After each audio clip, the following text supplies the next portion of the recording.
frozen gas. Battle of Bolimov, January 31st, 1915. The Eastern Front. The temperature had fallen to -20 degrees Celsius. Ice crusted every surface. Rifles froze in men's hands. Breath turned to fog before it could travel a meter. In the German trenches west of Warsaw, soldiers of the 9th Army stamped their feet and huddled close, waiting for dawn. General August von Mackensen had orders: strike at the Russian Second Army, draw their attention west, away from East Prussia, where greater battles were being prepared. A diversion, a sacrifice. But Mackensen had been given something new, something experimental. 18,000 shells, each filled with a chemical called xylyl bromide, a tear gas. Non-lethal, the chemists assured him. It would force the Russians from their trenches, blind and coughing, easy targets for the waiting rifles. Modern warfare, they called it, scientific, humane even compared to shrapnel and bullets. The soldiers loading the shells didn't know what they contained. They only knew the crates were marked with warnings. They handled them carefully in the dark.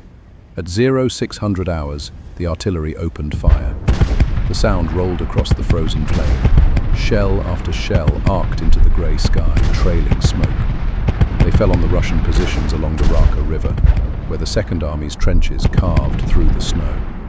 Explosions bloomed orange against the white landscape. 2 hours, 5,000 shells. Then, mixed with the high explosive rounds, came the gas shells. They struck with a different sound, not the sharp crack of detonation, but a duller thump, a hiss. Vapor began to rise from the impact points, pale and drifting. In the German observation posts, officers watched through field glasses, waiting for the cloud to roll forward, waiting for the Russians to stumble out, hands to their faces, defeated by science.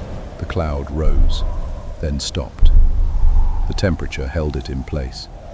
The xylyl bromide, designed to vaporize on impact, met air so cold it froze before it could spread. The gas froze. It fell back to Earth in droplets, in crystals, in useless puddles that soaked into the snow. What little did vaporize met the wind. The wind blew west. In the German trenches, men began to cough. Private Hans Müller, 19 years old, from a village near Bremen, felt his eyes begin to burn. He rubbed them. The burning grew worse. Tears streamed down his face, freezing on his cheeks. Around him, other soldiers clutched at their throats, gasping. The officers shouted orders that couldn't be heard over the coughing. Fall back, move, get clear of the gas. Men stumbled through their own trenches, blind and choking, while the artillery continued to thunder overhead. Some collapsed in the snow, others pressed cloth against their faces, breathing through wool and frozen cotton, anything to filter the air. The Russians, in their trenches across no man's land, watched in confusion. They had weathered the bombardment as they weathered everything, with endurance that bordered on stubbornness. Now they saw movement in the German lines, not an advance, a retreat. Men falling back from positions they hadn't even attacked yet. General Smirnov, commanding the Russian Second Army, didn't understand what he was seeing, but he understood opportunity. At 0900 hours, the Russian counterattack began. They came forward in waves, across ground torn by shells, over bodies that had frozen where they fell during the night's artillery preparation. They came with bayonets fixed, shouting in voices that echoed strangely across the frozen plain. The Germans, still recovering from their own gas, met them with rifle fire that cracked sharp in the cold air. Machine guns chattered from positions on the flanks. But the Russian advance had momentum. For 3 days the battle continued. Infantry charges met with countercharges, artillery duels that shook the frozen earth. Men fought over trenches and shell craters, over ruins of farms that had stood empty since the front line settled here months before. They fought with rifles, with bayonets, with fists and entrenching tools when ammunition ran short. The gas shells were not used again. By February 3rd, both sides had exhausted themselves. The front line remained where it had been on January 30th. The diversion Mackensen had been ordered to create had succeeded. Russian attention had been drawn to Warsaw, but at a cost neither side had anticipated. German casualties, approximately 20,000. Russian casualties, approximately 40,000. And the lesson learned. The one written in dispatch reports sent back to Berlin and copied to laboratories where men in white coats studied chemistry. Gas, as a weapon, was ineffective in winter. They would try again in spring. In the trenches near Bolimov, the shells that failed to vaporize lay half buried in snow. Some soldiers, curious, approached them in the days after the battle. They found the casings cracked, the contents frozen solid. They looked like ordinary shells that had malfunctioned. No one yet understood what they represented. Not fully, not the way soldiers would understand 4 months later. When gas came again to the western front of Ypres, carried on a spring wind that didn't freeze it, in concentrations that didn't blow back toward the attackers. For now, at Bolimov, the gas was just another failed experiment. Another weapon that didn't work as promised. Another innovation that killed the wrong men. The cold that had saved the Russians would be listed in German reports as an unforeseen environmental factor. The tear gas that had blown back into German lines would be called a technical difficulty requiring further study. The thousands who died in the conventional fighting that followed would be counted and recorded and forgotten, their names added to casualty lists that grew longer every week. January 31st, 1915 would be remembered, eventually, as the first large-scale use of chemical weapons in the Great War, the day modern warfare took a step into territory from which it would never fully retreat.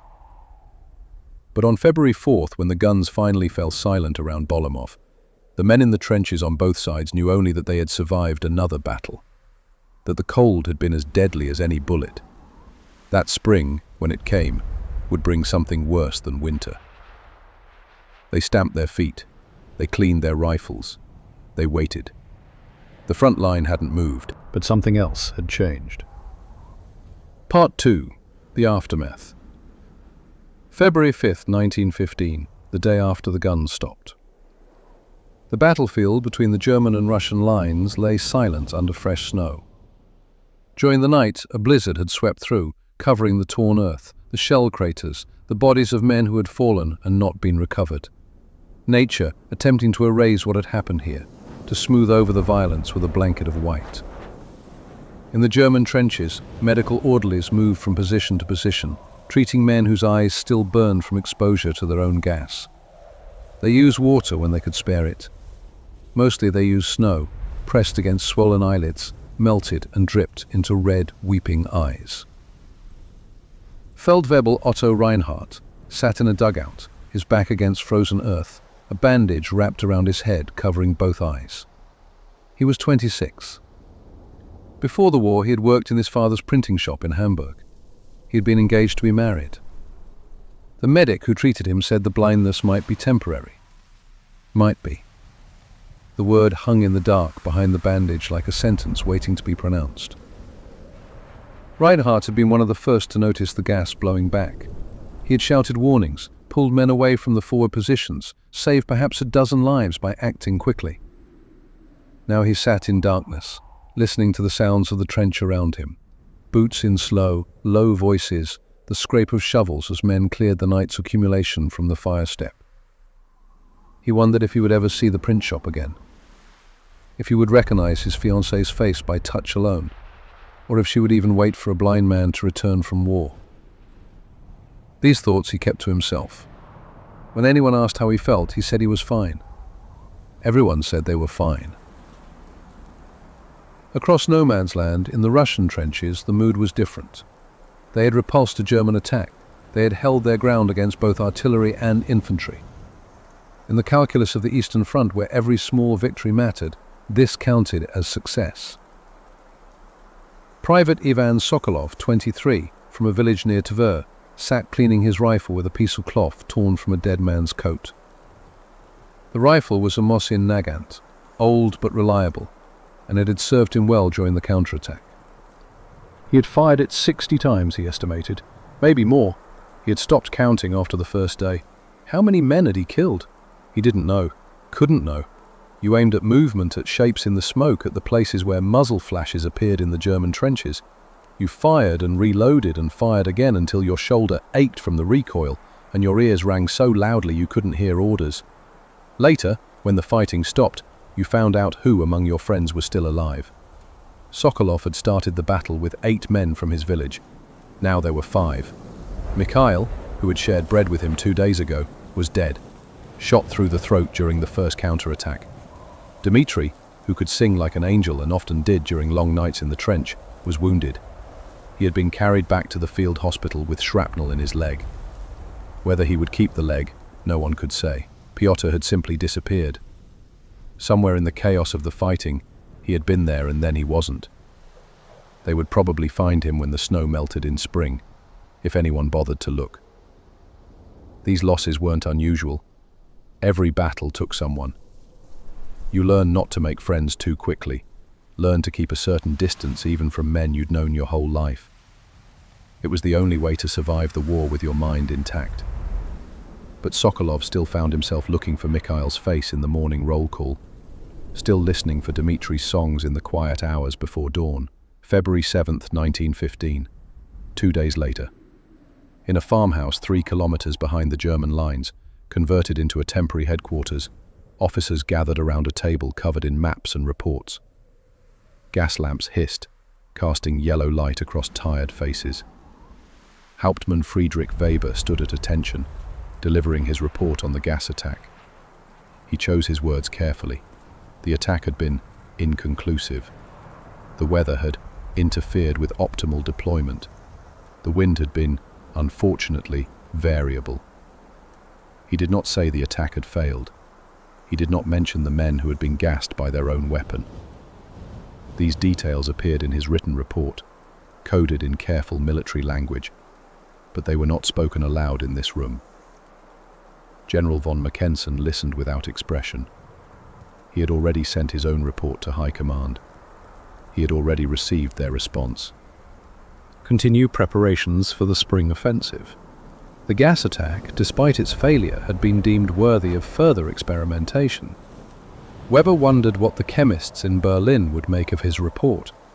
Would they redesign the shells, choose a different chemical, wait for warmer weather? He didn't know. He was a soldier, not a scientist. He followed orders. But at night, when he tried to sleep, he saw the faces of his men stumbling blind through the trenches. He heard their coughing. He had given the order to fire those shells. The responsibility sat heavy on his conscience, though he would never admit this to anyone. After the briefing ended, Weber walked outside into the frozen night. The stars were sharp and clear overhead. Somewhere in the distance, artillery rumbled. A different sector, a different battle. The war continued everywhere, all the time, like a machine that had been set in motion and could not be stopped. He thought about his brother, who had died at Tannenberg 4 months ago. His brother had been a lawyer, a man who dealt in words and arguments, in the careful construction of truth. He would have found a way to argue against the gas, Weber thought. He would have stood up in that farmhouse and said this was wrong. This crossed a line that should not be crossed. But his brother was dead, and Weber was alive, and the war went on. February 10th, 1915. Russian Field Hospital, 15 kilometers east of Bolimov. The hospital was a commandeered school building, its classrooms converted into wards, its hallways filled with stretchers. Sister Yekaterina Volkov moved between the wounded, changing bandages, distributing water, offering what comfort she could with gentle words and gentle hands. She was 31, a widow. Her husband had died of typhus the previous winter. She had volunteered for the medical service because staying home, waiting, doing nothing, had been unbearable. Here, at least, she could be useful. The soldier in bed 17 had been brought in 3 days ago. Shrapnel wounds, infection setting in, fever that came and went in waves. His name was Dmitry Petrov. The wounded leg had been amputated yesterday. When he woke from the anesthesia, he had asked for his leg back. He wanted to be buried with it, he said, when the time came. He wanted to be whole again. Sister Volkov had lied to him, told him it would be saved for him. In truth, it had been burned with the other amputated limbs in a pit behind the hospital. There was no way to preserve such things, no room to store them. The living needed space more than the dead needed their missing pieces. Now Dmitri lay sleeping, his breathing shallow but steady. The infection had stabilized. He would live, probably, would be sent to a recovery hospital further from the front. Eventually, he would be sent home, a cripple with a military pension that wouldn't feed a family. Sister Volkov had seen hundreds like him. Young men who came in whole and left in pieces. She did not allow herself to think about what their lives would be like after the war. If she thought about that, she would not be able to continue working. So she focused on the immediate. This wound, this bandage, this cup of water, this moment of pain that could be eased with morphine, when morphine was available. She had learned to measure time in small tasks, to find meaning in the limited ways she could help. It was not enough. It would never be enough. But it was what she had. February 15th, 1915. German trench, Bolimov sector. Feldwebel Otto Reinhardt removed the bandage from his eyes. The medic had told him to wait one more day, but Reinhardt couldn't stand the darkness any longer. His hands shook as he unwound the cloth, terrified of what he would see, or wouldn't see. Light hit his eyes like a physical blow. He gasped, squinted, blinked rapidly.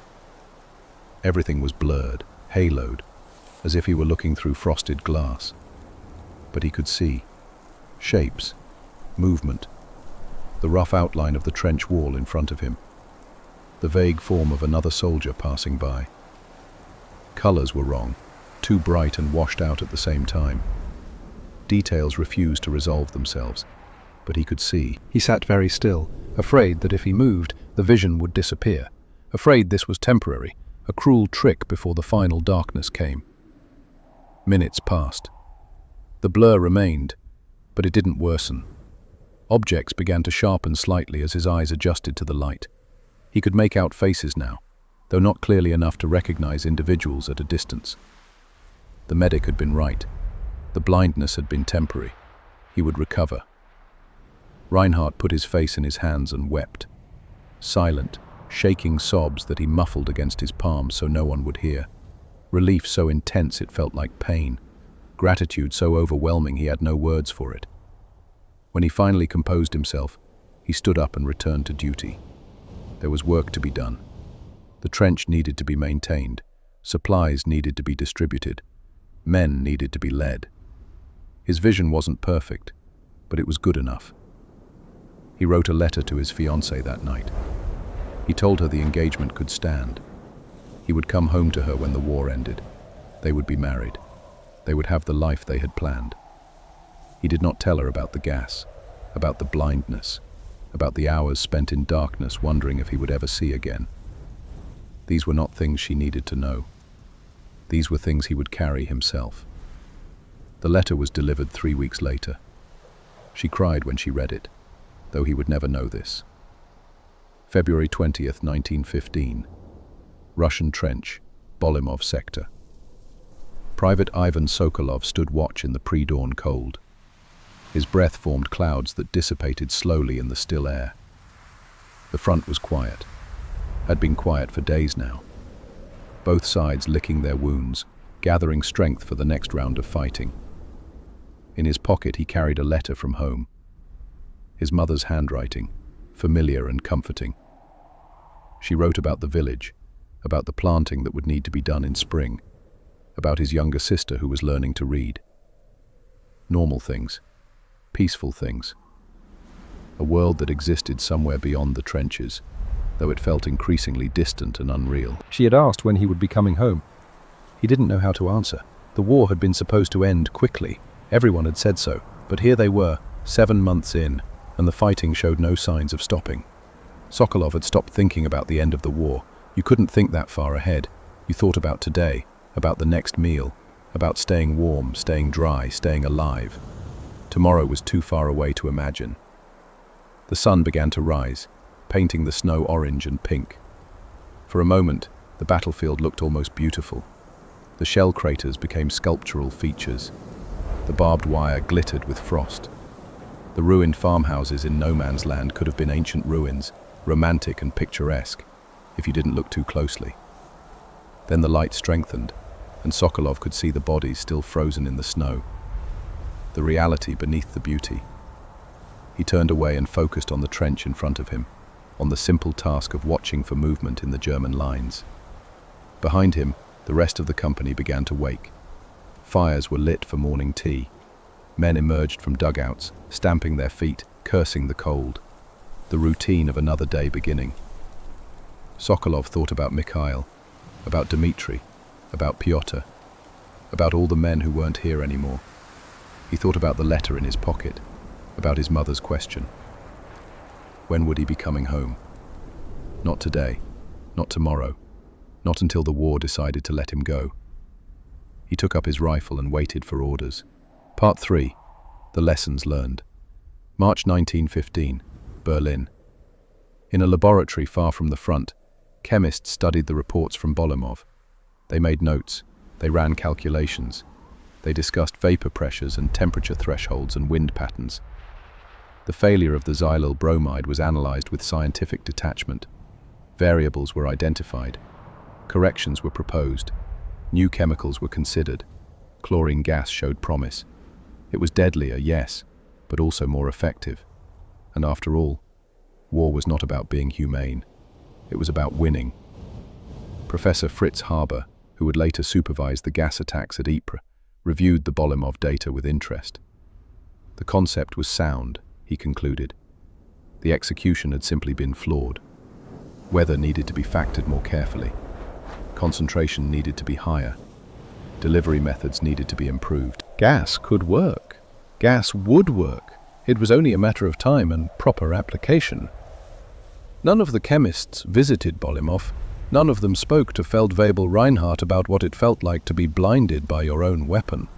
None of them sat with the Russian soldiers who had breathed the small amount of gas that did vaporize, who still coughed blood weeks later, whose lungs would never fully heal. These were inconvenient details, data points, not people. The science was what mattered. In April, at Ypres, they would get it right. April 1915, Bolimov sector. The spring thaw had begun. Snow melted into mud. The trenches turned into rivers of filth. Bodies that had been frozen since January emerged from the ground, grotesque and decomposing. Work parties from both sides ventured into no man's land during informal truces, collecting their dead. It was grim work, but necessary. The bodies attracted rats, spread disease, reminded everyone of their own mortality. Private Sokolov was part of one such detail. They found Pyotr 300 meters from the Russian trench, half buried in mud. He had been shot in the chest. Death had probably been quick. They wrapped him in a blanket and carried him back. They buried him in a field grave with a simple wooden cross. Someone said a prayer. Sokolov couldn't remember what. The words blurred together with all the other prayers he'd heard over all the other graves. 10 days later, Sokolov was killed by a sniper. A single bullet through the head while he was carrying water to the forward positions. He died instantly, probably before he even heard the shot. His body was recovered and buried next to Pyotr's. The letter from his mother, still in his pocket, was sent back to her along with his personal effects. She received it in June. She kept it until her death 30 years later, though she never read it again. August 1915, Military Hospital, Bavaria. Feldwebel Otto Reinhardt sat in a garden, enjoying the summer sunshine. His vision had improved significantly. He could read again, though he needed glasses now. He could see faces clearly, recognize people, function normally. He had been promoted after Bolimov, given a medal for his quick action during the gas attack, assigned to training duties away from the front. He was one of the... Gas could work. Gas would work. It was only a matter of time and proper application. None of the chemists visited Bolimov. None of them spoke to Feldwebel Reinhardt about what it felt like to be blinded by your own weapon. None of them sat with the Russian soldiers who had breathed the small amount of gas that did vaporize, who still coughed blood weeks later, whose lungs would never fully heal. These were inconvenient details, data points, not people. The science was what mattered. In April, at Ypres, they would get it right. April 1915, Bolimov sector. The spring thaw had begun. Snow melted into mud. The trenches turned into rivers of filth. Bodies that had been frozen since January emerged from the ground, grotesque and decomposing. Work parties from both sides ventured into no man's land during informal truces, collecting their dead. It was grim work, but necessary. The bodies attracted rats, spread disease, reminded everyone of their own mortality. Private Sokolov was part of one such detail. They found Pyotr 300 meters from the Russian trench, half buried in mud. He had been shot in the chest. Death had probably been quick. They wrapped him in a blanket and carried him back. They buried him in a field grave with a simple wooden cross. Someone said a prayer. Sokolov couldn't remember what. The words blurred together with all the other prayers he'd heard over all the other graves. 10 days later, Sokolov was killed by a sniper. A single bullet through the head while he was carrying water to the forward positions. He died instantly, probably before he even heard the shot. His body was recovered and buried next to Pyotr's. The letter from his mother, still in his pocket, was sent back to her along with his personal effects. She received it in June. She kept it until her death, 30 years later, though she never read it again. August 1915. Military Hospital, Bavaria. Feldwebel Otto Reinhardt sat in a garden, enjoying the summer sunshine. His vision had improved significantly. He could read again, though he needed glasses now. He could see faces clearly, recognize people, function normally.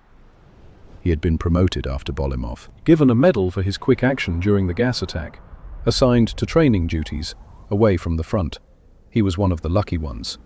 He thought about the men who hadn't been lucky, about the ones who were still blind, or had damaged lungs, or had simply died in the conventional fighting that followed the failed gas attack. He thought about the reports he'd heard of Ypres, where gas had been used successfully, thousands of Allied soldiers killed or wounded, the weapon working exactly as intended. He wondered if he should feel proud that his experience at Bolimov had contributed to that success. If the failures of January had led to the improvements that made April possible. He didn't feel proud. He felt tired and old, though he was only 27. In September, he would return to duty. In November, he would be sent back to the Eastern Front. In December, he would be killed during the Battle of Lake Naroch, shot while leading his men in a desperate retreat. But for now, in August, he sat in a garden and watched butterflies move between flowers, and tried not to think about the war at all. That was the grim reality for thousands of young soldiers who fought in the Great War, and, like the Battle of Bolimov, they too have faded into history. It was not a major engagement. It changed no borders, decided no strategic outcomes. In the vast catalogue of World War I battles, it was a footnote, but it marked a threshold crossed. The first large-scale attempt to use poison gas. The first step down a path that would lead to Ypres, to Verdun, to the Somme. To gas masks and gas alarms and the terror of invisible death drifting on the wind. 18,000 shells filled with xylyl bromide. Most of them frozen useless in the January cold. A failed experiment that nonetheless opened a door that could never be fully closed. The soldiers who were there, German, Russian, the living and the dead, became part of that experiment. Test subjects in humanity's ongoing exploration of how efficiently it could kill itself. Some of them survived the war, most did not. Their names, for the most part, have been forgotten. Otto Reinhardt, Ivan Sokolov, Dmitry Petrov, Mikhail, Pyotr. Thousands of others whose stories ended in the frozen mud of Poland. They were ordinary men, printers and farmers, students and factory workers. They had families who loved them, futures they'd planned, dreams they'd hoped to achieve. The war took all of that and ground it into the mud along with everything else. This was just one battle, one failed experiment in a war full of failures. But the Eastern Front held many of such gruesome battles. Millions of men who marched, fought and died in places whose names have been forgotten. Soldiers from small villages who never returned. Farmers and workers and boys who became statistics in a war the history books barely remember. Their stories deserve to be told. Not just the generals and their grand strategies, but the men in the trenches. The cold, the fear, the small moments of humanity in the midst of industrial slaughter. There are more stories to tell, more voices that deserve to be heard. Thank you for listening.